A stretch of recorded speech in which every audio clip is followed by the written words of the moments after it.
Hey everyone, welcome back. We got one Kentucky Derby prep race this weekend. It is the 50-point Grade 2 Rebel Stakes. There is one Bob Baffert trainee, so if he comes in the first four positions, those points just disappear. And we have a full field of 11 running today, with the 9-5 favorite, of course, being the Bob Baffert trainee, Newgrange.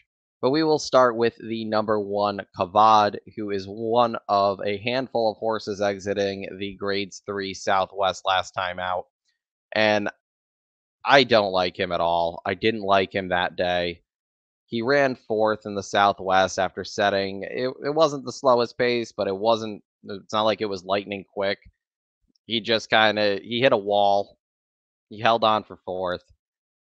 I don't see how he really improves here unless the track is really playing towards front end speed. From the rail, in my opinion, he has to go. So I'm expecting him to be hustled out of the gate. There is other speed in here, including the number two Newgrange for Baffert. There's other speed to Newgrange's outside. There's a lot of horses who are consistent at coming from off the pace.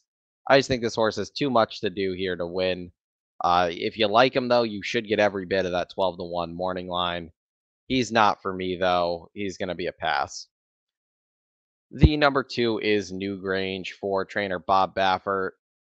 He won the Grade 3 Sham easily. He won the Grade 3 Southwest, and while it wasn't impressive, he still won. Didn't really seem like he took to the track that great, but his last couple works at Santa Anita have been fantastic if you watch them. He kind of just glides over that surface. Kind of surprised they didn't keep him out there, especially after how he looked on at this Oaklawn track last time.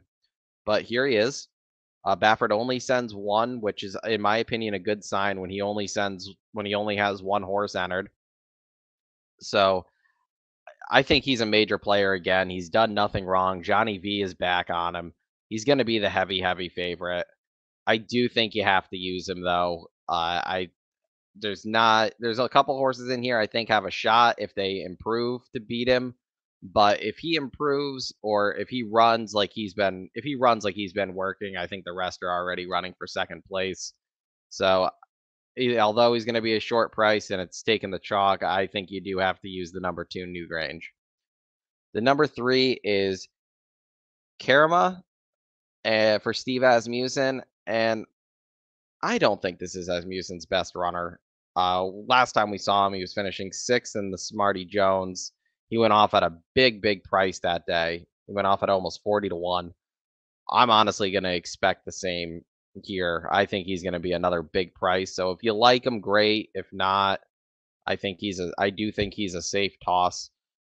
His pedigree is more towards being a sprinter. He's Cairo Prince, who Cairo Prince horses do stretch out a little bit, but the dam is at a big drama sprinter. Not my not my favorite thing to see for a router. He was not great in the Smarty Jones. It was a sloppy track that day, but his pedigree says he should have handled the slop a little bit better. He's a hard pass for me. If you like him though, you should get a big price. The number four is Un Oho for now trainer Ricky Corville. He was trained by Anthony Dutra when he finished second in the Withers to the heavily bet Chad Brown horse that day, early voting, who just went gate to wire. And I'm kind of confused here on the trainer change and the ship. Horse ran very well at Aqueduct in his last two. They switch him back to Corville. He was with Corville for his first few starts. I don't I don't really understand the move, but I do like how this horse came from off the pace with Trevor McCarthy in his last two. McCarthy's not riding today. He gets Ramon Vasquez. I'm maybe a horse that I'll play underneath. I have a feeling though that this is going to be one of those horses that is bet down a bit. So I don't know if we're going to get that 12-1 morning line or if he's going to be a good enough price in the exactas and doubles to warrant taking a swing with him. If he is, I think he's a very interesting player, especially the way he comes from off the pace and he comes from the back of the pack. Plus, there should be a good enough pace in here for him to close into. Just one I think keep an eye on the board. I do have a feeling this is going to be one of the wise guy horses of this bunch is the number 4. The number 5 is Texas Red Hot, and he is coming out of that Red Hot Kentucky Jockey Club Grade 2 where he did finish 10th that day. But this field is just producing runners. I know Smile Happy did not win last weekend. Arguably ran a very good race though to get second. So that race is producing runners. He's 12-1 on the morning line. I think this is an interesting play here to use, especially underneath and at the right price, maybe on top. He gets Santana. Santana's having a good meet. He should be, like I say, you should get every bit of this 12-1 morning line. And I just prefer him out of most of the others that are coming out of that Southwest field and some of the other Derby preps that we've seen. So in his 3-year-old debut, he's been working okay. He's got the 6 furlong work 2 back. He ran a bullet 5 furlong work in his last work. This horse looks ready. I'm definitely going to use this horse. Hopefully he does improve. He does need to improve speed figure wise to compete. But if he does, I think he's got a big shot, and he's coming out of a race that is producing runners. So at a price, why not?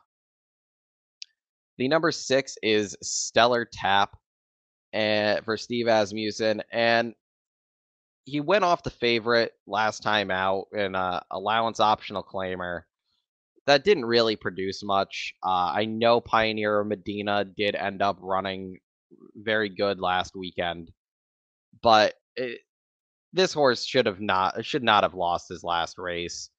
Again, I know Asmussen's having a very good Derby prep season, but this does not. Again, this one just doesn't seem like one of his better runners, and I feel like he would have got another one that I'm not too crazy about the jockey that gets put on here. So I feel like if this horse was live, he'd have a better jockey on him. I'm gonna toss him. I honestly think the 10-1 morning line is way too low for this horse. I thought this horse should be around 20-1 on the morning line. Maybe above 20-1, he's worth playing. At 10-1, I think this is a hard pass. This horse has shown nothing since his debut, and I want nothing. I want nothing to do with this horse after that. After his last race at Fairgrounds. So unless I'm going to get a huge price, this one's off my tickets. The number 7 is Ben Diesel, and Ben Diesel he ran third last time in the Southwest out of a after kind of a weird trip. I think a lot of people thought this horse was going to go try to contest for the early lead, and he just never did. He sat off the pace nice and did run third for Dallas Stewart. I think he's a logical horse. I think again to finish underneath. I would like to see him a little more forwardly placed today because I don't think he really enjoyed coming from off the pace, but he did run well. Even though the rail did open up for him, and he snuck through there. I don't think he's a legit win contender though. As even though the distance is not an issue, don't think he's a real win contender. One that I may key underneath. I think that again, another one. I think the morning line on this. I think he should be around 10-1. They have him at 6-1. I think he drifts up a bit. And if he drifts up a bit, I think he's definitely worth using. If he stays around this 6-1 morning line, though, I think there's better value with some of these other ones coming up than 6-1 on Ben Diesel. The number 8 is Chasing Time, and I think this is going to be your second choice come post time for Steve Asmussen. Gaffleon chips in to ride him, and boy was his 3-year-old debut impressive. Not sure what he beat there, but a horse just won with ease. Rosario had the mount that day, so it is a little bit of a jockey downgrade getting Tyler, but Tyler's been riding very well this year. He rides very well for Asmussen when he gets the call. I think this is your I think this is the biggest threat to Newgrange is chasing time. If he improves off that, his 3-year-old debut was by far his best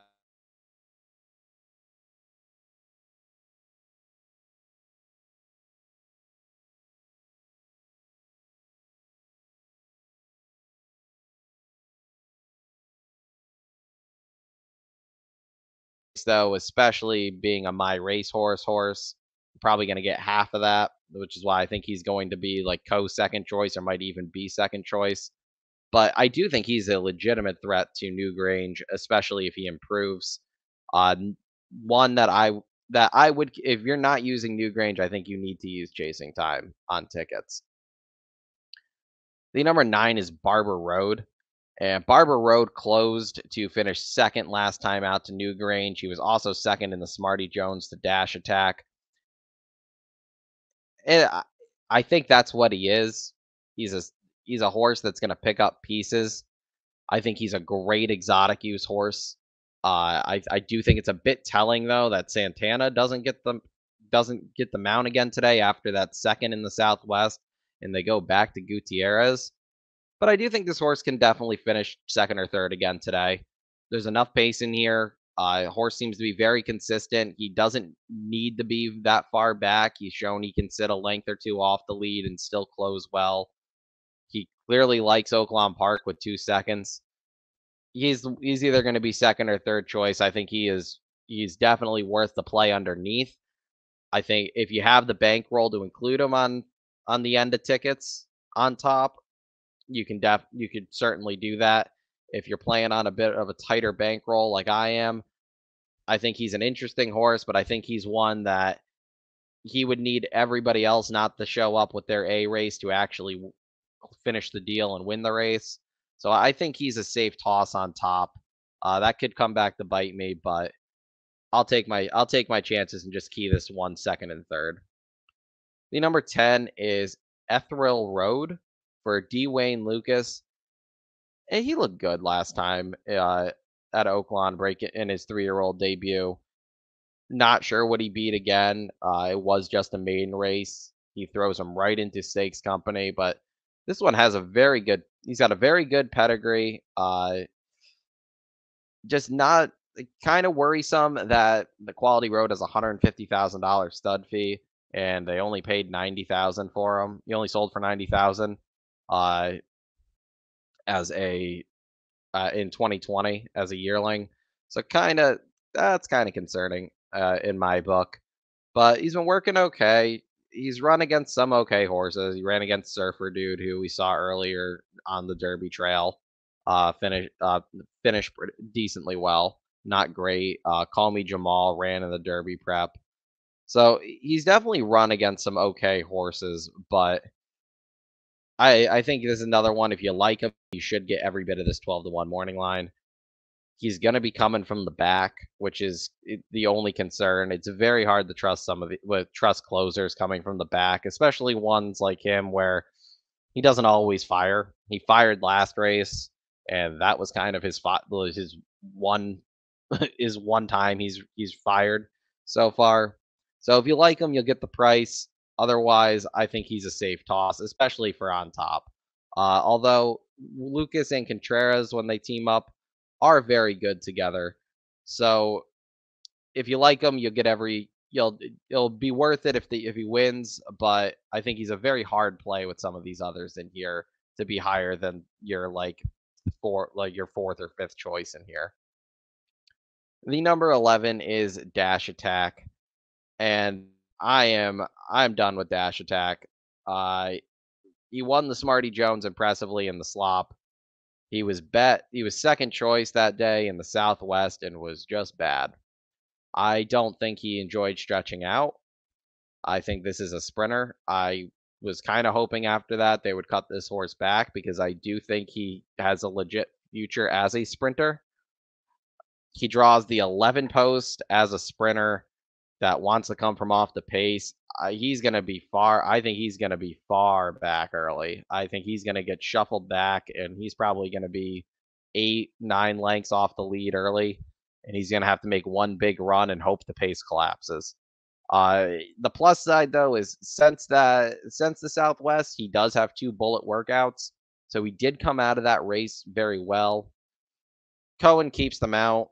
I like Cohen personally, but he's not the jockey I want in a spot like this. I'm gonna be a hard pass on Dash Attack, especially if he gets bet down.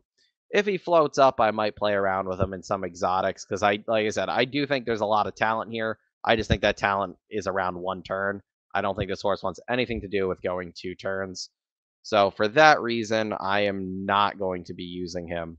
Uh, my top 4 here, I'm gonna chalk out here. I'm going to use Newgrange on top. I just think he's gonna be too tough here in this spot. Then I'm going to use the number 8, Chasing Time, the number 9, Barber Road, and the number 5, Texas Red Hot to round out my tickets. I will probably single Newgrange on most tickets. I might play a deep ticket where either I don't use Newgrange or I use a bunch of long shots in the prior races and hope that I can either hit a long shot in this race or that I get here with a bunch of long shots and I'm sitting with the favorite and a few other horses. So, well, good luck this weekend, everybody. Again, you can find me at Picks by Dynasty on Twitter, and we will see. We'll see if Newgrange burns more Derby points. Have a great day, everybody.